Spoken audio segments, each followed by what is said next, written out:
జింబాబ్వేతో జరిగిన 5 టీ20ల సిరీస్ను భారత్ 4-1 తేడాతో కైవసం చేసుకున్న సంగతి మనకు తెలిసిందే. శుభ్మన్ గిల్ సారథ్యంలో జింబాబ్వే పర్యటనకు వెళ్లినటువంటి యువ భారత్ అనూహ్యంగా తొలి మ్యాచ్లో ఓటమి పాలైంది. అయితే ఆ తర్వాత వరుసగా 4 మ్యాచ్లలో గెలుపొంది సిరీస్ను దక్కించుకుంది.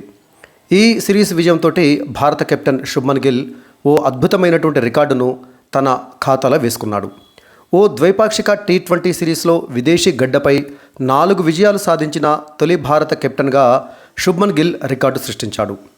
భారత టీ20 జట్టుకు 14వ కెప్టెన్ అయినటువంటి శుభ్మన్ గిల్ రోహిత్ శర్మ, ధోని, విరాట్ కోహ్లీ, హార్దిక్ పాండ్యా, సూర్యకుమార్ యాదవ్ తర్వాత అత్యధిక విజయాలు సాధించినటువంటి భారత కెప్టెన్గాను గిల్ రికార్డులోకి ఎక్కాడు. రోహిత్ శర్మ నేతృత్వంలో 50 విజయాలు, ధోని నేతృత్వంలో 42 విజయాలు, విరాట్ కోహ్లీ నేతృత్వంలో 32 విజయాలు, హార్దిక్ పాండ్యా నేతృత్వంలో 10 విజయాలు, సూర్యకుమార్ యాదవ్ నేతృత్వంలో 5 విజయాలు సాధించిన తర్వాత 4వ విజయంతో భారత కెప్టెన్ శుభ్మన్ గిల్ ఆ తర్వాతి స్థానంలో ఉన్నాడు.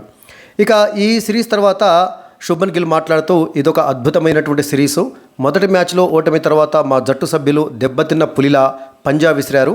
జట్టు ప్రదర్శనపైన చాలా సంతోషంగా ఉన్నా, ఎందుకంటే మా టీంలో చాలామందికి విదేశీ గడ్డపై ఆడినటువంటి అనుభవం లేదు. అయినప్పటికీ పరిస్థితులను అర్థం చేసుకొని అద్భుతంగా ఆడారు. త్వరలో జరగనున్నటువంటి శ్రీలంక పర్యటన కోసం ఆసక్తికరంగా ఎదురుచూస్తున్నాను అని గిల్ 5వ టీ20 అనంతరం చెప్పాడు. ఇక జింబాబ్వేతో జరిగినటువంటి 5వ టీ20 మ్యాచ్లో భారత్ 42 పరుగుల తేడాతోటి విజయం సాధించిన సంగతి మనకు తెలిసిందే కదా. ఈ మ్యాచ్లో భారత్ తొలుత 6 వికెట్ల నష్టానికి 167 పరుగులు చేసింది. అనంతరం లక్ష్య ఛేదనలో జింబాబ్వే 125 పరుగులకే ఆల్అవుట్ అయింది. ఈ మ్యాచ్లో భారత్ తొలుత 6 వికెట్ల నష్టానికి 167 పరుగులు చేసింది. అనంతరం లక్ష్య ఛేదనలో జింబాబ్వే 125 పరుగులకే ఆల్అవుట్ అయింది. ఈ మ్యాచ్లో భారత ఓపెనర్ యశస్వి జైస్వాల్ 5 బంతుల్లో 2 సిక్సర్లతోటి 12 పరుగులు చేసి త్వరగానే నిష్క్రమించినప్పటికీ ఓ రికార్డును సృష్టించాడు. అంతర్జాతీయ టీ20 చరిత్రలో మొదటి 2 బంతులకు సిక్సులు కొట్టిన 2వ క్రికెటర్గా జైస్వాల్ ఘనత సాధించాడు.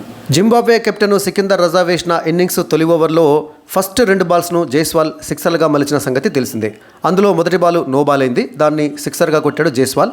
ఆ తర్వాత మళ్ళీ ఫ్రీ హిట్ వస్తుంది కదా, ఆ బాల్ను కూడా సిక్సర్గా కొట్టాడు. అలా తొలి 2 బాల్స్కి 2 సిక్సర్లు కొట్టినటువంటి 2వ క్రికెటర్గా జైస్వాల్ రికార్డు సృష్టించాడు. జైస్వాల్ కంటే ముందు టాంజానియా ఆటగాడు ఇవాన్ సెలిమానీ 2022లో రువాండాపై ఈ ఫీట్ సాధించాడు.